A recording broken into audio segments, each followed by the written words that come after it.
Just some thoughts, and I don't have answers because that would be dishonest, disingenuous, be fraudulent to claim that I have answers on something that no one has answers to. What am I talking about? Well, you probably guessed from the title already. Artificial sweeteners and cancer, aspartame, sucralose, all these things like that.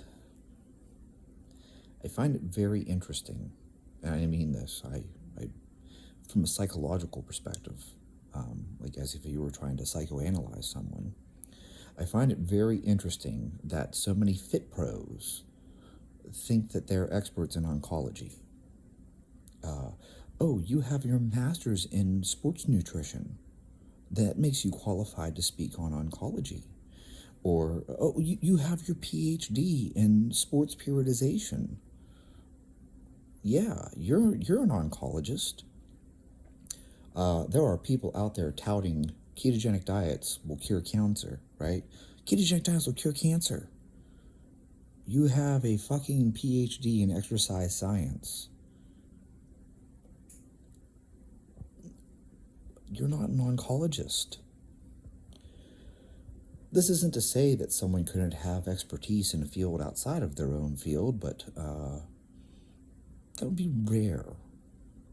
It would be unusual for someone who has a PhD in, say, oncology to also be an expert in botany.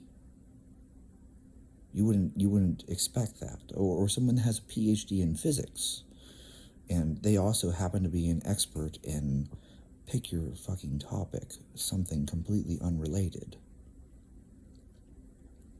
How many people do you know who are neurosurgeons and also happen to be experts in gynecology? Doesn't work that way, does it?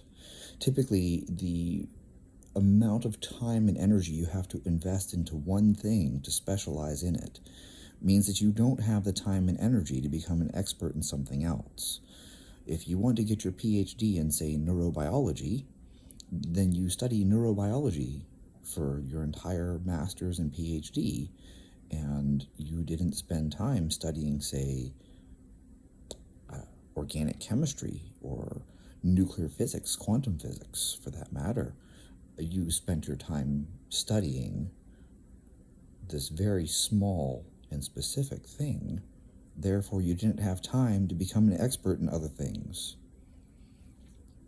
You have your PhD in exercise science or sports nutrition, and you did your dissertation on leucine. You know everything there is to know about leucine signaling and muscle protein synthesis. That's great. Where did you find the time to become an expert on acetylation and methylation and ubiquination and somatic gene mutations that cause cancer, or mitochondrial changes which drive cancer growth?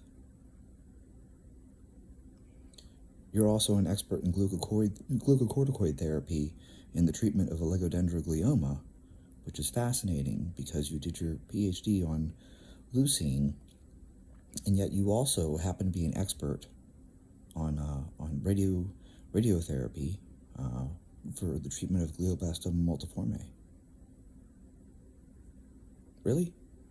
Oh, and you're also an expert on stereotactic radiation for the treatment of astrocytoma.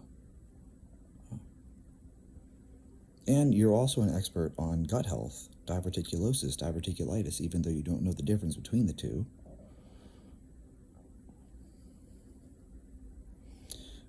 I'm merely pointing out something that you should think about here. I find it difficult to believe, not impossible, but difficult, that these people with their PhD in sports nutrition or exercise science somehow have a better understanding of oncology than people who have their PhD and MD. They're FUDMUD, PhD, MD, FUDMUDs, in oncology. You have your PhD and your MD in oncology, and you've been studying oncology for 30 to 40 years. But this guy who's in his 30s and has a PhD in sports nutrition or exercise science, he knows more about oncology than you do. So I'm very, very clear. I have no fucking clue if aspartame and sucralose cause cancer. Neither do you, and neither do these experts who are claiming that they know something. Oh, see, the studies are all flawed. This is all wrong. What is the safe dosage of a carcinogen? Do you know? Want to take a guess? It's 0. There is no safe dosage. Genotoxins, genotoxicity. There isn't a safe dosage for these things. There isn't an amount that like, oh, well, you can have this much. No. How many cigarettes a day can you smoke? Is it okay if you just smoke 5 a day? Or like, is smoking a single cigarette a day even a bad thing? What if you just have 2 packs a day instead of 4 packs a day? What's the safe dosage of smoking cigarettes? The majority of smokers don't develop lung cancer. That's a true fact. Look it up. So therefore, we could easily say, well, then smoking doesn't cause lung cancer, because if it did, then the majority of smokers would develop lung cancer. Does anyone fucking debate whether or not smoking causes lung cancer?